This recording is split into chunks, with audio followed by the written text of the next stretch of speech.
Hi, I'm Tracy Townsend, and I'll be bringing you through the top stories around Columbus. Community members are paying their respects for the 3 Ohio airmen killed in an Iraq plane crash last week.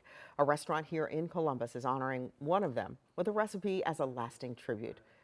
Authorities are investigating a crash that killed a couple last week. Police have since released more about the 17-year-old driver involved in that crash, and now family members say they want justice. A historic movie theater in Morrow County had thousands of dollars in damages from high winds. The quick actions of community support and local contractors helped keep the building from closing down altogether. Well, let's dive into these stories and more making headlines across Central Ohio.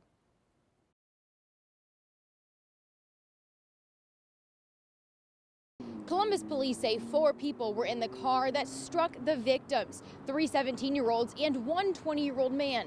2 of the passengers appeared before a judge in court today. It started with an investigation into a shooting at this apartment complex on the east side on March 10th. On Saturday, police spotted the car involved on Cleveland Avenue. When they tried to pull over the car, they say the driver sped away, eventually crashing into another car down the street, killing 2 people inside. Officers tried to keep up with it, did not pursue it. Unfortunately, the suspect vehicle traveled at such a high rate of speed to the point where they struck innocent victims. According to prosecutors in court Monday morning, police found 3 guns inside the car, one in the hands of 20-year-old Tyler Brandon, now facing weapons charges. He has previous felony convictions. You just were convicted of a serious crime, and then you're carrying a semi-automatic weapon. That is, regardless of what happened, unacceptable. Across the street in juvenile court, a 17-year-old passenger went in front of a judge. He's facing charges connected to the shooting 4 days before the crash. We are not naming him due to his age. The court has filed a request to have him charged as an adult. According to Columbus police, the suspected 17-year-old driver is in the hospital. Police also identified a 17-year-old female passenger. She has not been charged. Authorities say more charges are possible for the people involved in the crash. Now, the Ohio State Highway Patrol is investigating the crash, while Columbus police does their own investigation into the pursuit. Reporting in Columbus, Carla Rogner, 10 TV News.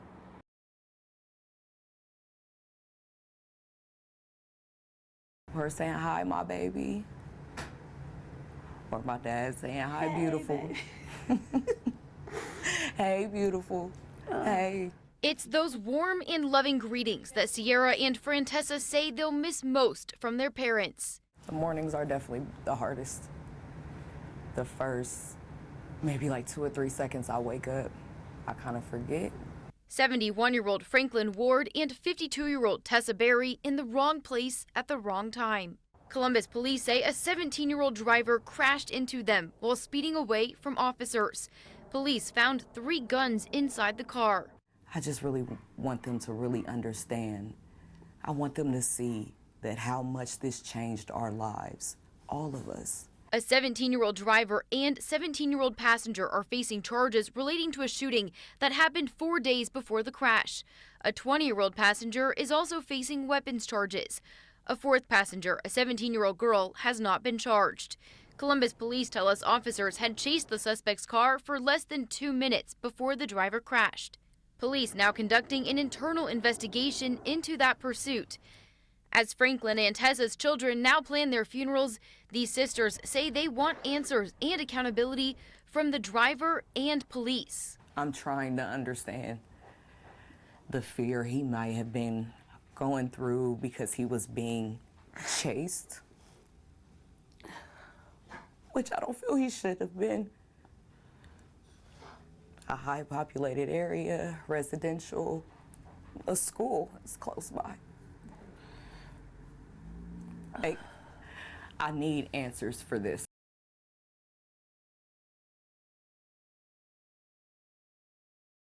The flags at Rickenbacker are at half-staff in honor of their own. Captain Seth Koval, Captain Curtis Angst, and Technical Sergeant Tyler Simmons, airmen with the 121st Air Refueling Wing, a tight-knit Air National Guard community. The family is strong. The family is grieving.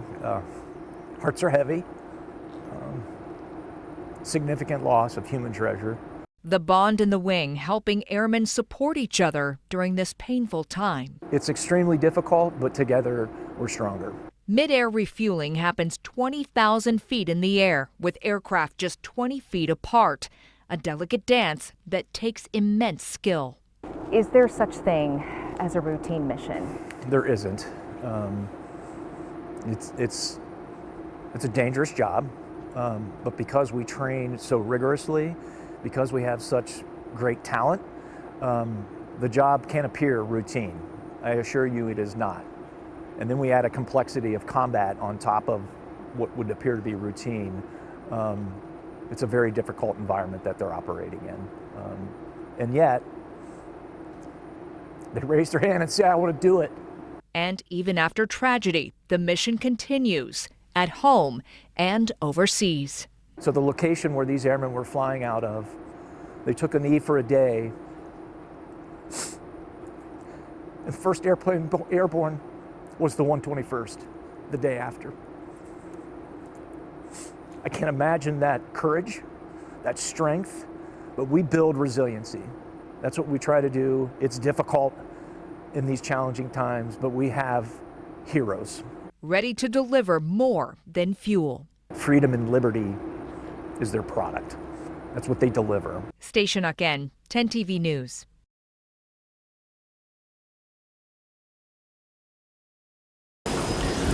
Inside Latham's kitchen, We've been here for about a year. the recipe for the Grippo sticky wings hasn't changed, Coat our chicken real good. Get it all in the batter.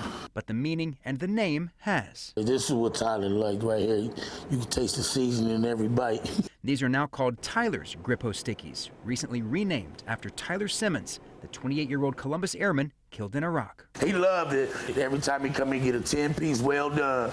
Sean Latham is the owner of Latham's Kitchen at LV Lounge and Grill, and he says it didn't take long for Tyler to leave a lasting impression. We really only known him for not even 6-7 months. Cool, I'm talking about down to earth, well respectful, like, he was everything, man, I'm telling you. Smile, and he was so young, but like I say, he just full of energy, like, never a dull moment when he came in here. Everybody, like, felt him when he came in. He's just nice, you know? You don't get too many people like that. Tyler was a regular, always coming in on Friday evenings and always ordering the Grippo Stickies. 8 p.m., he'd probably leave about 11. He would come sit right here every time. Then last week, the shocking news. My sister, she texted me and was like, you would not believe it, you know, I don't even like to talk about it. And the crazy part is me and him had to talk the last time he got some food, and he was saying he's about to head out. And I told him, I said, yeah, just make sure you get back in one piece. We're gonna have the wings waiting for you on the house. But Tyler never made it back. That's why I said it's only right to name him after him. A simple name change, keeping a memory alive. Rest up, Tyler, you know. You're always gonna be in Latham's Kitchen heart, you know. We're gonna live your name on forever. In Columbus, And there you go. Jay Plyburn, Tyler's Grippo Stickies. 10 TV News.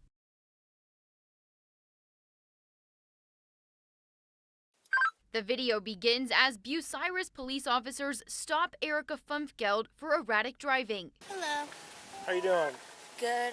Trying to do a home visit. Home visit? Yeah. What- I work for Marion Children's Services. What happened to your thumb there? The officer asks if she's taking any medications. Initially, she says no, then admits to using several prescription drugs. Do you use any type of illicit drugs or anything? No. But as officers begin to search her car, they find another story. We found quite a bit. What are you putting in that? I'm not stupid. It's for smoking fentanyl. That's for smoking fentanyl? There's another baggie right here. With you working for CPS, what makes you want to do fentanyl? I've had a problem in the past. That's a lot of fentanyl. Dude, that's probably what, 4 grams? Like, she really is a CPS worker on the way to a case. That's wild. Yeah. What's really wild is that they haven't noticed themselves. Yeah. It was almost immediately apparent to me. In a statement today, Marion County Children's Services says they fired her after learning she lied on her application. A spokesperson says we've also strengthened our drug testing policy to ensure something like this doesn't happen again. The video ends with medics taking Fumfgeld to the hospital. One officer also goes to the hospital to be tested for exposure. The fentanyl bag, it was open when the officer grabbed it and it went everywhere. Marion County says Fumfgeld served 4 families. They've offered each of those families an independent review of their cases. Carla Rogner, 10 TV News.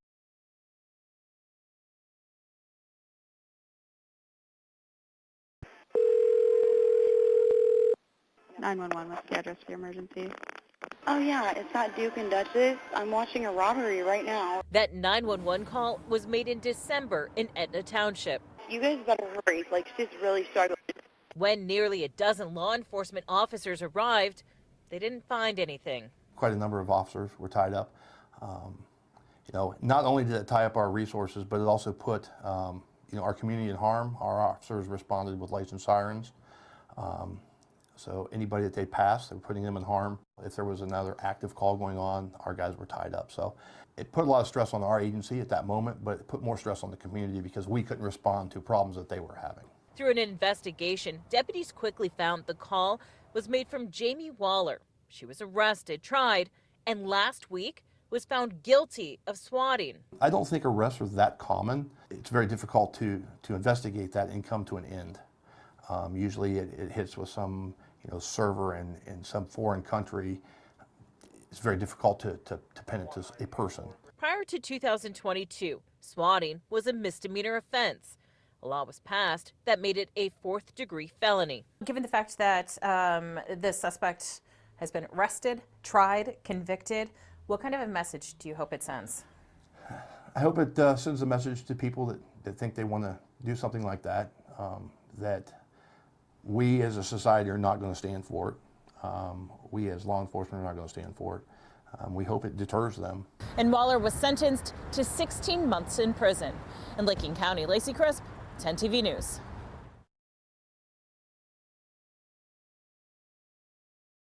I never knew how to deal with anger. Their stories. When I got charged with burglary, me and some friends, we made a bad decision. Are deeply personal. When I turned 18, my life was in a downward spiral. I suffered a lot of trauma as a kid, and I started using drugs. Their mistakes of the past. I chose the life that was handed at me.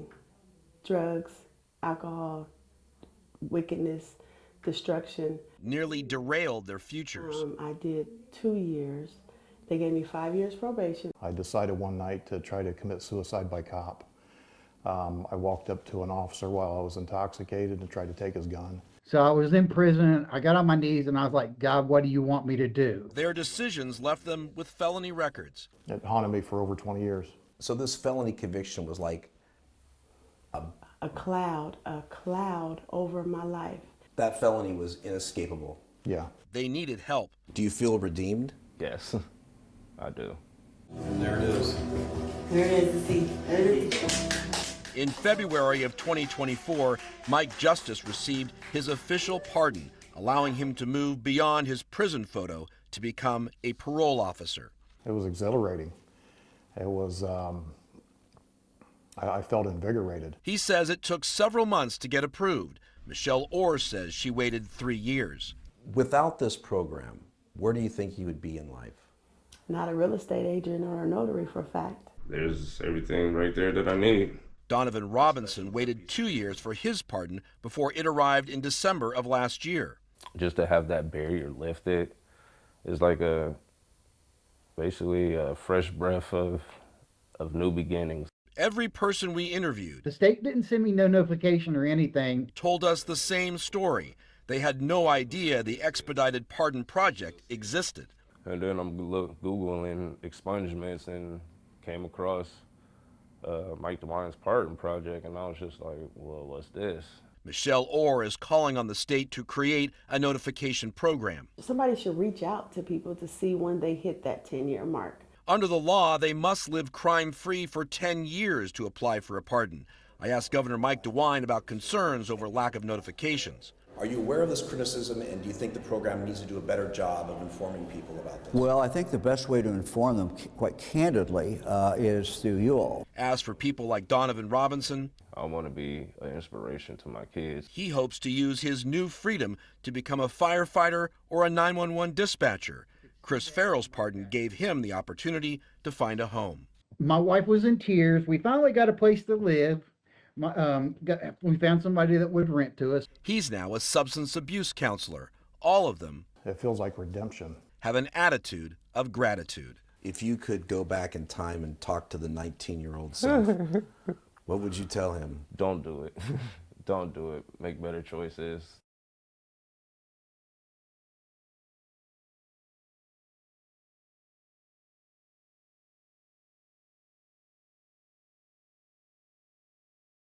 this is it. We're done.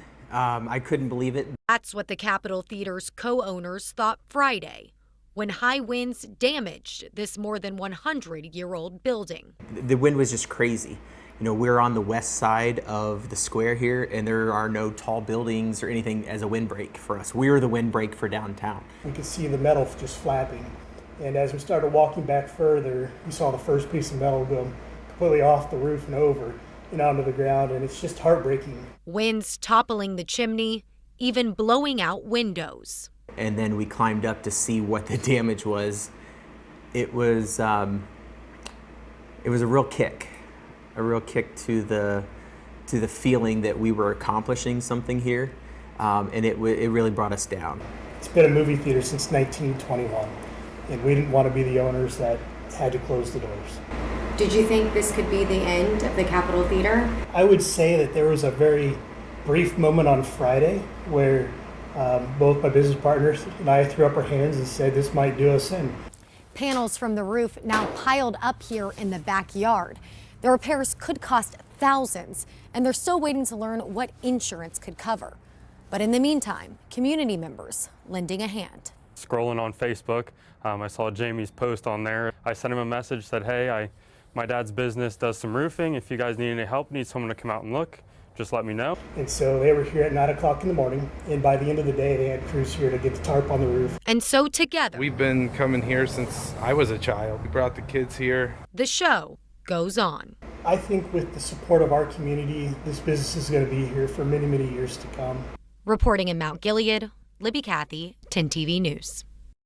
That's a wrap on this week's edition of Around Columbus, your look at the stories shaping Central Ohio. Thanks for spending time with us. Stay safe, stay informed, and we'll see you next time. And don't forget, you can always get the latest updates on the go with the free 10 TV News app.